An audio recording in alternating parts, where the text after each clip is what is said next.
अस्सलाम वालेकुम नाज़रीन, आप यूट्यूब चैनल देख रहे हैं। मैं इमरान खान हूँ। इस वीलॉग में बड़ी खबरें हैं, बहुत इंपॉर्टेंट चीज़ें हैं, लेकिन मुझे एक पैटर्न के साथ चलना पड़ेगा। लेकिन थोड़ा सा आपको बताता हूँ, पाकिस्तान तहरीक इंसाफ का आज जलसा है पेशावर में और पूरे पाकिस्तान से लोग वहाँ जा रहे हैं। इस पर हम बाद में बात करेंगे, क्योंकि ये जलसा आज इमरान खान साहब की बड़े लंबे अरसे के बाद एक कॉल है और उस सिलसिले में एक जलसा है जो पाकिस्तान तहरीक इंसाफ का एक बड़ा इम्तिहान है। बाद में बात करते हैं। लेकिन शहबाज शरीफ साहब ने अक़वाम मुत्तहिदा में खिताब किया है। तवक्को की जा रही थी कि वो खुलकर पाकिस्तान के मामलात और आलमी मामलात उनके ऊपर बातचीत करेंगे। लेकिन सबसे पहले हम देखते हैं कि बॉडी लैंग्वेज, शहबाज शरीफ साहब की जो बॉडी लैंग्वेज है वो मज़ाइका खेद, उसको अगर मैं कहूँगा तो वो गलत नहीं होगा। यानी ऐसा लगता था कि जिस जगह पे बॉडी लैंग्वेज को अग्रेसिव करना है उस जगह पे वो थोड़ा लेट हो जाते थे, किसी जगह पे बिला वजह अग्रेसिव हो जाते थे। मैं अपने मुल्क को तरक्की दूंगा, आगे बढ़ाऊंगा, इस तरह की बातें करते हुए मुक्के मारना शुरू कर दिए टेबल के ऊपर। भाई आप अपने मुल्क के अंदर क्या करते हैं, आलमी रहनुमाओं का इससे क्या लेना देना। अक़वाम मुत्तहिदा एक फोरम है ऐसा जहां पे आप इंटरनेशनल मामलात के ऊपर बात करते हैं, खारजी मामलात के ऊपर बात करते हैं, या ऐसे इशू जो सारी दुनिया के लिए आप उनको करते हैं।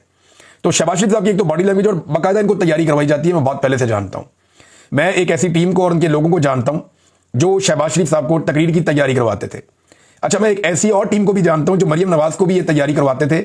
और जब नवाज शरीफ ने फैसला किया कि मरियम नवाज को मैंने सियासत में लाना है, तो वो रायवेंड जाते थे और जाकर तैयारी करवाते थे। फिर उनमें से कुछ लोगों को नवाज शरीफ साहब ने बाद में नवाजा भी। तो शहबाज शरीफ साहब की तो बाकायदा ट्रेनिंग करवाई जाती है कि ये वाली बात करते हुए मुक्का बना लेना है, ये वाली बात करते हुए मार देना है, ये वाली बात करते हुए हाथ को ऐसे हिलाना है। तो बच्चों की तरह इनकी जो है वो बॉडी लैंग्वेज तैयार की जाती है। लेकिन बड़ी मसनूई बॉडी लैंग्वेज लग रही थी शहबाज शरीफ साहब की। चलिए, ये तो चलता है ना, हर आदमी की बोलने की सलाहियत या उसकी जो बॉडी लैंग्वेज है वो एक जैसी नहीं होती। कुछ लोग जो है वो जब जालीपन का शिकार होते हैं ना, तो वो बात कर कुछ रहे होते हैं, उनकी बॉडी कुछ और कह रही होती है। ये होता है लोगों के साथ। लेकिन जब आप एग्जैक्टली वही कह रहे होते हैं जो आपके अंदर होता है, तो फिर आपको ये प्रॉब्लम नहीं होता। शहबाज शरीफ साहब को चले बॉडी लैंग्वेज को छोड़ देते हैं, ये पोर्शन उनका हमेशा से कमजोर है। आप आ जाए इस बात के ऊपर कि उन्होंने कहा क्या। जितनी पॉजिटिव चीजें हैं वो आपको पाकिस्तान के मीडिया में मिल जाएंगी। आप आज के अखबारात उठा के पढ़ लें, आपको बड़ी तारीफें मिल जाएंगी। मैं वो नहीं करने वाला। जितनी पॉजिटिव चीजें हैं वो आपको टाउट्स मीडिया वाले जो हैं वो बता देंगे। शहबाज शरीफ का जो फैन क्लब है नवाज शरीफ का, वो आपको बता देगा। जो इनका अपना ग्रुप है पीएमएलएन का, सहाफियों का, दानिशवरों का, वो आपको बता देगा। पाकिस्तान का सारा यरगमाल मीडिया आपको वही बताएगा जो वो चाहेंगे। लेकिन मैं आपको वो बताता हूं जो चीजें मुझे लगा कि ये नहीं होनी चाहिए थी। नंबर 1, गैर जरूरी तौर पे आसिम मुनीर का और एयर चीफ का नाम लिया शहबाज शरीफ ने। ये सरबराह मुमलिकत ऐसा करते नहीं है। जो वहां पे सहाफी हैं, जो गैर जानिबदार हैं, वो सर पकड़ के बैठ गए थे कि ये क्या ब्लंडर मारा, ये क्या हरकत की है। यानी मुल्कों के जो सरबराहान होते हैं वो कभी भी अपने मातहतों के ऐसे नाम नहीं लेते जाके वहां पे। यानी बूट पॉलिश की एक आदत और शौक इतना बढ़ गया कि अक़वाम मुत्तहिदा जैसे बड़े फोरम के ऊपर खड़े होकर भी शहबाज शरीफ साहब को अपना असल काम भूला नहीं। वहां पे भी पकड़ के चमकाना शुरू कर दिया उन्होंने कि जी आसिम मुनीर की भी गेम उठा दी और एयरफोर्स के चीफ की भी गेम उठा दी। हालांकि उन्होंने काम बड़ा कमाल किया, लेकिन यार ये फोरम कौन सा है, फॉर गॉड सेक। आपको होश है आप क्या कर रहे हैं भाई। जो सरबराह मुमलिकत होता है, यानी अगर अमेरिकन प्रेसिडेंट ये बात करता तो वो कभी अपने किसी जर्नैल का नाम नहीं लेता, जो द ग्रेट अमेरिकन मिलिट्री कहता। आप कह सकते थे कि ग्रेट पाकिस्तानी आर्म फोर्सेस, कितना अच्छा लगता सुनने में, हमेशा चलता रहता। ये आसिम मुनीर रिटायर हो जाएगा, आपकी तकरीर जाया हो जाएगी। ये जो एयरफोर्स का चीफ है रिटायर हो जाएगा, आपकी तकरीर जाया हो जाएगी। नाम उस चीज का लिया जाता है जिसको कायम रहना हो। आप कह सकते थे, आप दूसरे मुल्क के वज़ीर आज़म का नाम ले सकते, सरबराहान की बात कर सकते हैं, या कुछ बहुत इंपॉर्टेंट आलमी सतह के इंसिडेंट वहां पे उनकी आप बात कर सकते हैं। ये आप नहीं कर सकते, ये फेयर नहीं है। यानी अगर आपको कहना था, आप कहते हैं कि अजीम पाकिस्तानी कौम और अजीम पाकिस्तानी सिक्योरिटी फोर्सेस, ये है वर्ड जो कहने वाले थे। लेकिन क्योंकि शहबाज शरीफ साहब को आदत पड़ गई है हर तकरीर में, हर जगह पे उनकी तकरीर मुकम्मल ही नहीं होती जब तक कि वो फील्ड मार्शल साहब की गेम ना उठा दें। तो जनाब गेम उठाने के चक्कर में उन्होंने ये कर दिया। और वहां सहाफी, मुख्तलिफ सफारतकार, उनसे वो बातें कर रहे थे सहाफी, वो कहते सारे सर पकड़ के बैठे हुए थे कि यार ये क्या लेवल है आपके वज़ीर आज़म का। नंबर 1। नंबर 2, ट्रंप को नोबेल पीस प्राइज के लिए तारीफों के पुल बांध दिए शहबाज शरीफ ने। और कहते हैं जी कि क्योंकि इंडिया पाकिस्तान की लड़ाई रुकवाई है। भाई एक तरफ आप क्लेम करते हैं कि इंडिया डर गया था, खुद भाग कर गया अमेरिका के बाद, उसने कहा कि साड़ी जान छुड़ाओ, तो अमेरिका ने जंग रुकवा दी, पाकिस्तान को पैगाम भेजा, पाकिस्तान ने कहा ओके। क्या हम कोई पागल है, क्या हम कोई जुनूनी है, या हमें कोई शौक चढ़ा हुआ है लड़ने का, या एटम बम मार के अपने एक दूसरे को तबाह कर देना था अगर डोनाल्ड ट्रंप ना होता, या अगर डोनाल्ड ट्रंप ना होता तो आज इंडिया और पाकिस्तान सफा ऐसी भी ना होते, मिट जाते। यानी इतने गए गुजरे तो हम नहीं है ना। अब डोनाल्ड ट्रंप ने एक रोल तो उसका ये था ना कि ठीक है जी बीच में एक बंदा गारंटी है, भाई तुसी भी ना मारो, तुसी भी ना मारो, बात खत्म। लेकिन इतनी गेम उठाई उनकी कि उन्हें अब कह रहे हैं डोनाल्ड ट्रंप को कि जनाब इनको अमन का नोबेल प्राइज दिया जाए। और उसी टाइम पे शहबाज शरीफ साहब एक और चीज पे जोर दे रहे हैं कि इसराइल के अंदर फौरी तौर पे जंगबंदी करवाई जाए, फौरी तौर पे जंगबंदी करवाई जाए, और कोई रास्ता नहीं है। इसके लिए इकदाम किए जाए। बड़ी जज्बाती जुमले उन्होंने बोल दिए। भाई जंगबंदी के खिलाफ रुकावट कहां पे है? अक़वाम मुत्तहिदा में जब भी करारदाद आती है कि इसराइल को जंगबंदी पे आमादा किया जाए और गजा में जंगबंदी की जाए, फलस्तीनियों का नाहक खून जो बह रहा है उसको रोका जाए, जब भी करारदाद आती है तो अमेरिका वीटो कर देता है, डोनाल्ड ट्रंप की गवर्नमेंट वीटो कर देती है। जब भी करारदाद आती है, एक तरफ कह रहे हैं कि जंगबंदी करो, और जंगबंदी के लिए जो भी करारदाद आती है उसको वीटो कर देते हैं डोनाल्ड ट्रंप की गवर्नमेंट, और दूसरी तरफ कह रहे हैं कि डोनाल्ड ट्रंप को अमन का नोबेल पीस प्राइज वो है वो दे दें, Nobel peace prize Donald Trump को दे दें। और डोनाल्ड ट्रंप की हुकूमत रुकवा रही है किसको? जंगबंदी को रुकवाने के रास्ते में रुकावट है, और साथ ये कह रहे हैं जंगबंदी भी करवा दें। शहबाज शरीफ साहब को समझ आ रही है वो क्या कह रहे हैं? मसला पाकिस्तान इंडिया का इतना बड़ा नहीं था। मसला दुनिया में दो ही मसले इस वक्त बड़े। एक मसला जो फलस्तीनियों के ऊपर लगातार यलगार हो रही है, गजा का मसला है, दूसरा यूक्रेन का मसला है। बाकी तो मसले इतने बड़े है ही नहीं। तो ये डोनाल्ड ट्रंप की गेम भी उठाई।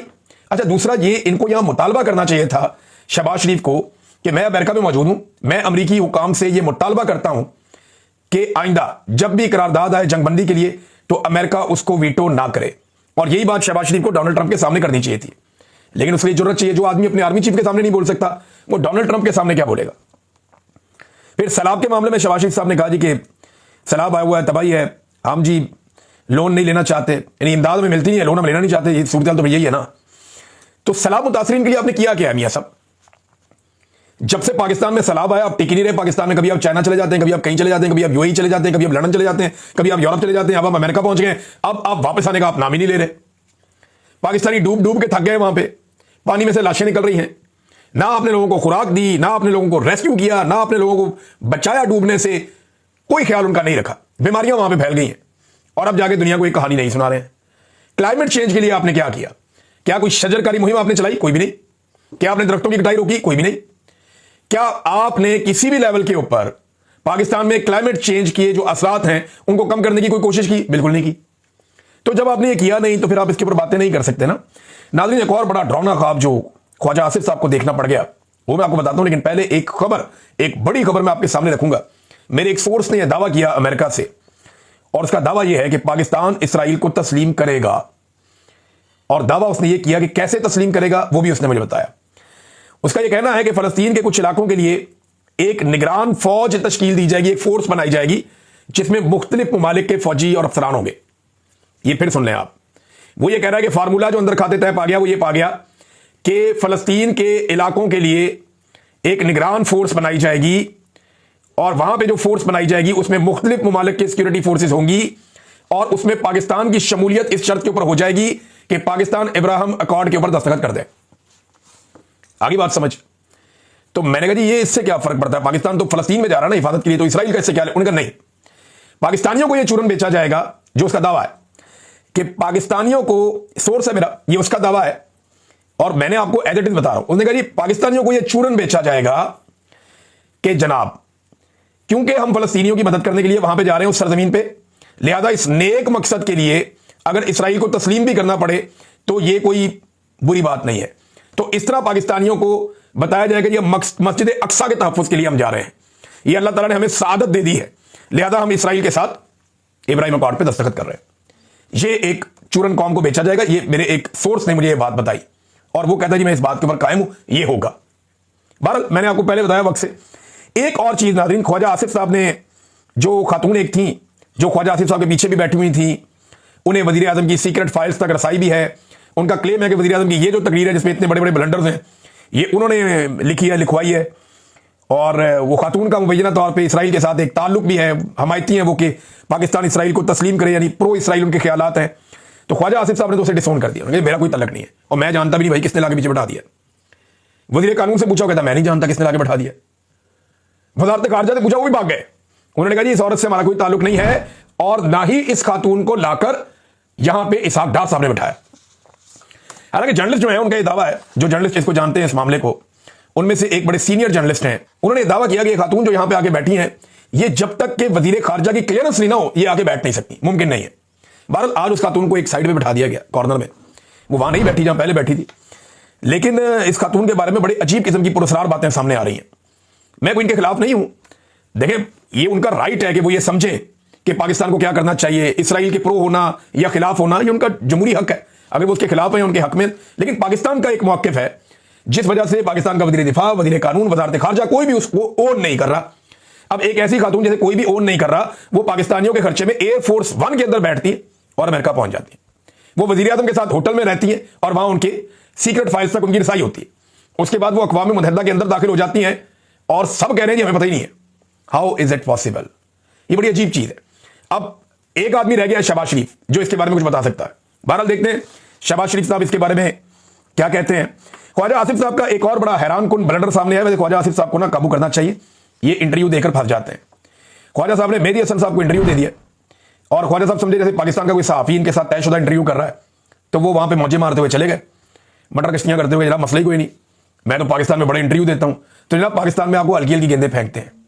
आपने कभी पाकिस्तान में उस सहाफ़ी को जो आपसे सख्त सवालात करे कभी इंटरव्यू दिया ही नहीं।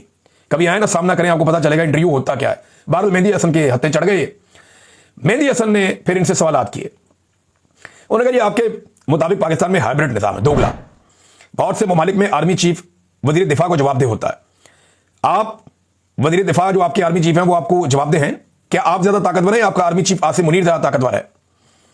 तो ख्वाजा आसिफ साहब आप परेशान हो गए, यार ये क्या सवाल? ये ऐसा नहीं है। अब एंकर ने पूछा क्या आर्मी चीफ आपसे ज्यादा ताकतवर नहीं है? ख्वाजा आसिफ ने कहा मेरी सियासी तगड़ी है, मैं एक सियासी वर्कर हूं। हालांकि ख्वाजा आसिफ को कहना चाहिए था कि मेरा ओहदा बड़ा है, I am the boss, he is my subordinate, वो एक आर्मी चीफ है, ये कहना चाहिए था। लेकिन वो ये कहने की जरूरत ही पैदा नहीं कर सके, वो कह ही नहीं सके। अमेरिका में बैठ के भी सहमा हुआ आपका वज़ीर दिफा कि मेरा सबॉर्डिनेट इतना ताकतवर है, और ये रियलिटी है। अब इस रियलिटी को आपके मुंह पे मारा उठा के एक गैर मुल्की एंकर ने। और कहा दूसरे ममालिक में जैसे यहां अमेरिका में पीटर हेगेट्स फौज के सरबराह को फारिग कर सकते हैं, क्या आप ऐसा कर सकते हैं? ख्वाजा आसिफ ने फिर जवाब नहीं दिया। उन्होंने कहा जी अमेरिका में मुख्तलिफ सिस्टम है। उन्होंने कहा जी अमेरिका में जमहूरियत है। ख्वाजा आसिफ ने कहा नहीं, डीप स्टेट है। उन्होंने कहा क्या पाकिस्तान में डीप स्टेट नहीं है? ख्वाजा आसिफ ने कहा हर मुल्क में डीप स्टेट होती है। यानी बात का जवाब नहीं दे रहे, बतंगड़ बना रहे हैं बात का। तो उन्होंने फिर इसी तरह पूछा कि जनाब मुझे बताएं ना, अच्छा तो फिर फैसला कौन करता है, यानी इंचार्ज कौन है आपके मुल्क का, चार्ज किसके पास है? ख्वाजा आसिफ ने कहा मैंने कहा जी हाइब्रिड निजाम है, चार्ज किसी के पास नहीं है, चार्ज तो आर्मी चीफ के पास ही है। सच्ची बात तो ये ख्वाजा साहब बेचारे बोल नहीं सकते। उन्होंने कहा जी अगर आर्मी चीफ कहीं दाएं जाना है और आप कहीं बाएं जाना है तो क्या करेंगे? ख्वाजा साहब ने कहा जी मुशावरत कर लेंगे, फिर उसके बाद और क्या करेंगे। और मुशावरत में वही होता है जो आर्मी चीफ कहता है, ये मैं भी जानता हूं, आप भी जानते हैं और सब ही ये जानते हैं। सहाफी मेहदी हसन ने ख्वाजा आसिफ साहब से पूछा कि इमरान खान साहब को जो आपने जेल में रखा हुआ है, इस पे एमनेस्टी इंटरनेशनल की बड़ी क्लियर रिपोर्ट है और अक़वाम मुत्तहिदा की भी एक रिपोर्ट है, UN working group on arbitrary detention. उन्होंने कहा जी उनकी बाकायदा रिपोर्ट्स हैं कि इमरान खान के जेल में रखने की कोई कानूनी वजह नहीं है, जबरी तौर पर गिरफ्तार रखा गया है, जो बैनुल अक़वामी कानून की खिलाफ वर्जी है। ख्वाजा साहब ने कहा उनकी राय है। एंकर ने कहा जनाब उनकी राय यह है कि पाकिस्तान बैनुल अक़वामी कवानीन की खिलाफ वर्जी का मुर्तकिब हो रहा है। ख्वाजा साहब ने कहा जी मैं इत्तफाक नहीं करता इस बात से, मुझे इस बात से इत्तफाक नहीं है। तो ख्वाजा साहब को ना जान छुड़ानी मुश्किल हुई थी बहुत सारे सवालात पे। फिर जब ख्वाजा साहब से पूछा गया कि जनाब आपने पॉलिटिकल पार्टी पे बहुत जुल्म किया है, आपने आज़ादी इज़हार राय को दबाया, तो बड़ी डिटाई से ख्वाजा साहब कह रहे हैं जी कुछ भी नहीं किया हमने तो ऐसा। पाकिस्तान तहरीक इंसाफ तो बहुत आज़ाद जमात है पाकिस्तान में। अभी आपको पाकिस्तान तहरीक इंसाफ एक दरखास्त दे देना हमने लाहौर में जलसा करना है, तो पूरे के पूरे निज़ाम को मौत पड़ जाएगी। फिर ख्वाजा साहब ने एक और झूठ बोल दिया। जब उन्होंने कहा जी कि इमरान खान के साथ जुल्म और ज्यादती हो रही है, तो ख्वाजा साहब ने कहा जी मुझे भी तो 6 महीने जेल में रखा गया था। अब ख्वाजा साहब की जेल क्या थी, ये 6 महीने जेल किस चक्कर में रहे थे, जरा ये आप सुन लें। ख्वाजा साहब गिरफ्तार होते हैं 29 दिसंबर 2020 को। 29 दिसंबर यानी दिसंबर के आखिरी 2 दिनों में गिरफ्तार हो गए। 16 फरवरी को ख्वाजा साहब अस्पताल आ गए अपने आंखों के इलाज के लिए। पहले ये मेयो अस्पताल में रहे, फिर उन्हें पसंद नहीं आया और जिन्ना अस्पताल चले गए। और फिर 24 जून को जब तक वो रहे फिर वो अस्पताल में ही रहे। ख्वाजा साहब फिर अस्पताल से बाहर नहीं आए। 24 जून को ख्वाजा साहब उसी अस्पताल से रिहा हो गए, यानी जेल का अमला अस्पताल में आया, रोक कर लेके वहीं से रिहा किया। ख्वाजा साहब ने दोबारा जेल जाने की किसी किस्म की जहमत नहीं की। फिर एक और ख्वाजा साहब ने अजीबोगरीब वहां पे बोंगी मार दी। ख्वाजा साहब ने इमरान खान साहब के बारे में कह दिया जी कि इमरान खान जेल से अपना ट्विटर अकाउंट चलाता है। इससे पहले ख्वाजा साहब ने यह भी कह चुके हैं कि इमरान खान एक बड़ा महफूज तरीन टेलीफोन है दुनिया का, नोकिया 3300, वो इस्तेमाल करता है जेल में। अच्छा, नोकिया 3300 अगर आपको याद है, ये जरा शक्ल देख ले, आपको दिखा देते हैं, देख लें आप। ये इसके ऊपर तो टच स्क्रीन ही नहीं है। ये जिस दौर का फोन है तब तो ट्विटर का किसी को पता ही नहीं था। वो कहते हैं जी इसके ऊपर इमरान खान अपना ट्विटर इस्तेमाल करता है, हद हो गई नहीं। और जेल के अंदर तो सिग्नल भी नहीं आते, एक सिग्नल भी नहीं आता जेल के अंदर। आप टेलीफोन कॉल कर ही नहीं सकते, ऐसे खौफनाक जैमर्स लगे होते हैं जेल में, ये सवाल ही पैदा नहीं होता। और ख्वाजा साहब को पता भी है इस बात का, फिर भी बेवकूफ बना रहे हैं कि इमरान खान जेल से अपना ट्विटर इस्तेमाल करेंगे। आप तो थोड़े दिन पहले कहते कि इंडिया से इस्तेमाल होता है। इमरान खान जेल में है या इंडिया में है? तो ख्वाजा साहब फंस गए, फिर फंस गए एक दफा। ख्वाजा साहब नहीं नहीं, वो एक्चुअली इमरान खान आप देखें ना, अब कभी इधर देखें, कभी उधर जाएं, कभी उधर जाएं। ख्वाजा साहब को समझ ना आए मैं इसमें से निकलूं कैसे। बहरहाल फिर ख्वाजा साहब ने कहा जी कि उनके पास रिपोर्ट है कि वो इमरान खान साहब का जो ट्विटर अकाउंट है ना, वो इंडिया वाली बात ठीक है। उन्होंने इंडिया वाली बात अगर ठीक है तो आपके पास कोई सबूत तो होंगे। उन्होंने सबूत मैं नहीं दे सकता। क्यों नहीं दे सकता? वो मैं नहीं अभी दे सकता, वो यहां नहीं बता सकता मैं। उन्होंने कहा यहां आप पब्लिकली इल्जाम लगा सकते हैं कि इमरान खान का ट्विटर इंडिया से हैंडल हो रहा है, लेकिन आप पब्लिक सबूत नहीं आप दे सकते मिनिस्टर होके। तो क्या आपके पास जो रिपोर्ट है वो कहां से? इंटेलिजेंस की, बिल्कुल इंटेलिजेंस की रिपोर्ट। अब मैं हैरान हो रहा हूं कि पाकिस्तान की इंटेलिजेंस एजेंसियों के पास ये रिपोर्ट है कि इमरान खान का ट्विटर हैंडल इंडिया से ऑपरेट हो रहा है या इंडिया उसको चला रहा है, और इसके ऊपर पाकिस्तान की एजेंसियों ने अभी तक कोई मुकदमा दर्ज नहीं किया। 300 मुकदमे ऐसी ऐसी भोंगी मारी ख्वाजा साहब ने, और वो जलालत करवाई है पाकिस्तान की एस्टेब्लिशमेंट की, और अपनी जाती तौर पे तबाही फिरवा दी पकड़ के। बहुत सारी और चीजें भी हैं, अब दफा करें कितना मैं इनका बताऊं। ख्वाजा साहब ने बहरहाल इनको मना करना चाहिए कि इंटरव्यू ना दें। वहां कासिम सूरी साहब ने बड़ा तगड़ा एहतजाज किया अमेरिका में, यूएन के सामने निकले, उन्होंने आगे वहां बड़ी तगड़ी बातचीत की है। उन्होंने एहतजाज किया शहबाज शरीफ के खिलाफ, एस्टेब्लिशमेंट के खिलाफ, कि उन्होंने बड़ी ज्यादती कर रहे हैं ये। दूसरा नाज़रीन, आजाद कश्मीर में पंगा बढ़ता जा रहा है। वहां पहले झूठी खबरें चलाई गई कि कोई एहतजाज नहीं हो रहा, लेकिन लोग इस पर बाज नहीं आए। उन्होंने कहा नहीं जी हम तो एहतजाज करेंगे, हमारे कोई मुतालबात नहीं माने गए। फिर इंटरनेट और मोबाइल फोन बंद किया तो हम मसाजिद से ऐलान करेंगे। हुकूमत ने मसाजिद पर पाबंदी लगा दी तो उलमा इकराम सामने आ गए। उन्होंने कहा जी हम हुकूमती नोटिफिकेशन को जूते की नोक पर रखते हैं और मुकम्मल अवामी एक्शन कमेटी से इत्तफाक करते हुए मसाजिद में हम ऐलानात करवाएंगे। तो वहां हुकूमत को और एस्टेब्लिशमेंट को बड़ी नाकामी हो रही है। अब आ जाए नाजरीन, जो मामला पाकिस्तान तहरीक इंसाफ के जलसे का है। लेकिन एक चीज और, शहबाज शरीफ ने एक दावा भी किया कल के दिन में। उन्होंने कहा ट्रंप ने अमेरिकी कंपनियों को कहा कि फौरी पाकिस्तान में जाकर सरमायाकारी करें। वो पाकिस्तान में पाकिस्तानी सरमायाकारी नहीं कर रहे, बाहर से कौन आके करेगा? आप सिर्फ अपना सामान बेच सकते हैं, अपनी मादनियात आप उनको बेच देंगे सस्ते दामों, अपनी चीजें आप उनको बेच देंगे सस्ते दामों, आप पाकिस्तान की कौम को गिरवी रख देंगे सस्ते दामों। आप यही कर सकते हैं। जिस जंग में आप कूदने जा रहे हैं ना, या जिस खून खराबे का आपका इरादा दिखाई दे रहा है, जिसके बारे में इमरान खान रोजाना अडयाला जेल से खबरदार कर रहा है, जिसके बारे में असद कैसर ने कहा कि अगर अफगानिस्तान पर आप जंग मुसल्लत करेंगे तो हम सब सियासी जमातें और अवाम आपके साथ खड़े नहीं होंगे। ये जिस चक्कर में आप पड़ गए हैं ना, ये आपको अकेला छोड़ के सारे भाग जाएंगे। फिर यहां पे गोला बारूद और बंदूकों का ही बिजनेस होगा और कोई सरमायाकारी नहीं हो सकती। तो मियां साहब होश के नाखून लें। इमरान खान के खौफ ने आपको दर दर पे सजदा करवा दिया है, पूरी दुनिया के सामने आपको झुका दिया है। जाके इमरान खान से माफी मांग लें, आपकी जान छूट जाएगी, वरना पूरी दुनिया में आप ऐसे ही सजदे करते फिरेंगे, मीठे मीठे मुंह बना के आप लोगों की खुशामदें ही करते फिरेंगे। आपको कभी कॉन्फिडेंस आएगा ही नहीं, और जब तक इमरान खान या उसके फॉलोअर्स हैं ये आपको छोड़ेंगे भी नहीं।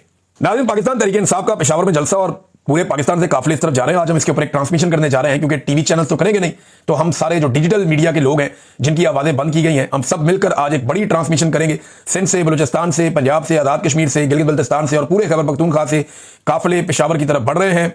मुझे पाकिस्तान तहरीक इंसाफ के कुछ जराये ने बताया कि ब्यूरोक्रेसी की हरकत बहुत अजीब है और ऐसा लगता है कि हमारे जलसे के खिलाफ साजिशें भी हो रही हैं।